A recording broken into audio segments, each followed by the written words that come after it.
After 3 full rounds, it's starting to become clear who is the benchmark of the competition and who are those that are chasing.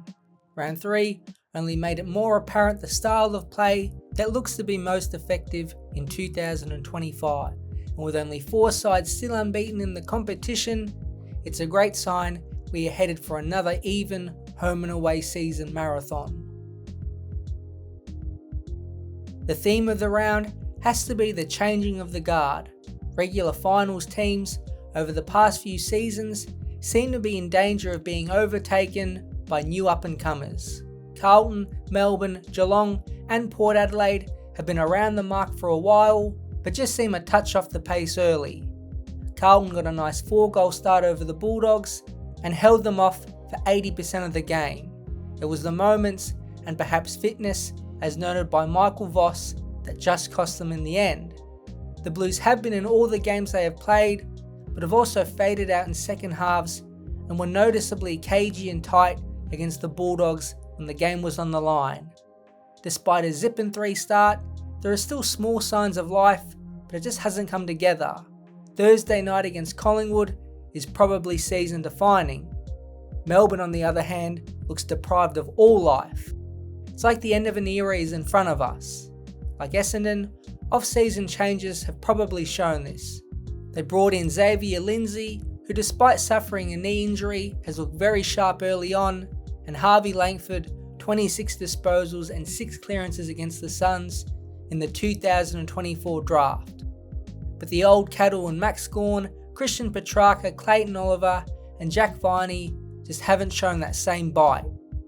Viney and Gawn are aging, Oliver is at about 70% his full capacity, and Petrarca is making his way back from a life-threatening injury. All of them got torched by a young Gold Coast midfield, and Melbourne is now set to enter a new era. What that means for the above mentioned, for their futures and Keziah Pickett will be an interesting watch. We'll get to Geelong and Port Adelaide a bit after. Alongside the Premiers, much fancied Hawthorn and dangerous GWS, and now Gold Coast and Adelaide. The 2 teams with the highest percentage, who have been the boom clubs. Have Rao and Anderson finally arrived? We all know they have had games of elite production, but in 2025, can they convert it into a lot of wins? Rao has started the past 2 seasons well, before falling off, but he does look noticeably trimmer, and for the first time in his career, he used his legs to burn the opposition. Not many of his clearances were those hack kicks or wild handballs like we have seen in the past, but out the front and clean. At 23 years old, he might have the perfect balance in his game and is now entering his prime. Anderson was not far behind him, and as captain, he has looked outstanding. Throw in Ben King at one end and Sam Collins and Mac Andrew at the other end. Right now it seems a solid spine, but it's still early to trust this team, as again, they have regularly started off campaigns with wins. For the Crows, the Adelaide Oval was once again rocking. The crowd, 46,000 strong on a Sunday afternoon, points towards all the momentum they have. It's hard to find a weak point. X-Factor plays everywhere, 3 tall forwards who are accurate and can mark, and a defence that is holding up well. The only thing they have to do is to beat the other good sides, and they versed one this week in the Gold Coast Suns at Metricon.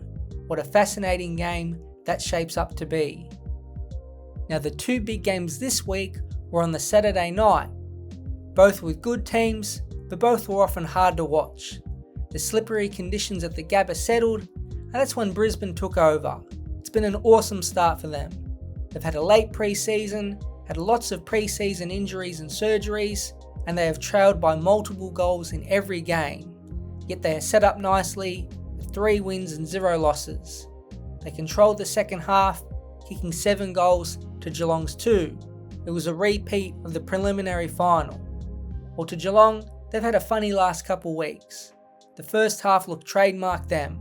High half forwards causing chaos and a solid defence. Now the Cats are hard to write off, but on face value there has been some frailties early. Shannon Neale has struggled and is now hurt, and Jeremy Cameron has been well held. Quietly, It's also a younger than normal team under Chris Scott.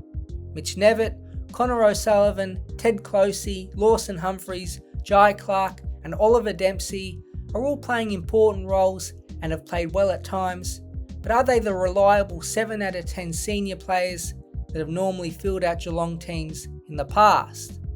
Every squad has to evolve, and Geelong are quietly doing that on the run. No panic stations yet, but maybe some small growing pains as Chris Scott tries to usher in these new cats. In the other game, Hawthorn just keeps getting it done. Anytime, anywhere, and in any conditions. Even being 35 points down didn't matter. Now that win was wild, this Will Day goal shows that, but the third quarter was the difference in the game. They were a bit tougher than GWS and worked through the wind with their run and handball. Like Adelaide, it's hard to find a big weak spot besides their key forward, and with their small forwards as their unique point of difference, how can you contain them all? Nick Watson had a career-high 21 disposals and was blistering moving high up the ground, and Cam Mackenzie started on his own with 30 touches. The Hawks' development might be the best in the business. They are a very happy team right now and still have plenty of scope to grow. The other bits and pieces lie with Port Adelaide and Fremantle. Essendon finally got a much needed win and showed that they can defend the ground, and I think it will boost their confidence for the future. But the Power did play one of their worst games in a while and were pretty sloppy in a wild and open affair. Feels like it might be 1 week good and then 1 week bad type of season for the Power. They have bits of quality across the board, but do they have top 4 credentials like last season? Hopefully Zach Butters is only a couple weeks away, so he can support the engine room alongside Rosie and Horn Francis, who has had a quiet start to the season. Out west, Fremantle finally get on the board. West Coast is not the hardest challenge, but it now gives the Dockers time to reset and face the Bulldogs in the last game of round 4. Their ball movement got going, and Tracy, Voss and Amos look sharp. Selection will be interesting with Sean Darcy, Hayden Young, and maybe even Nat Fyfe a shot to play, although all three have had heavily interrupted pre-seasons.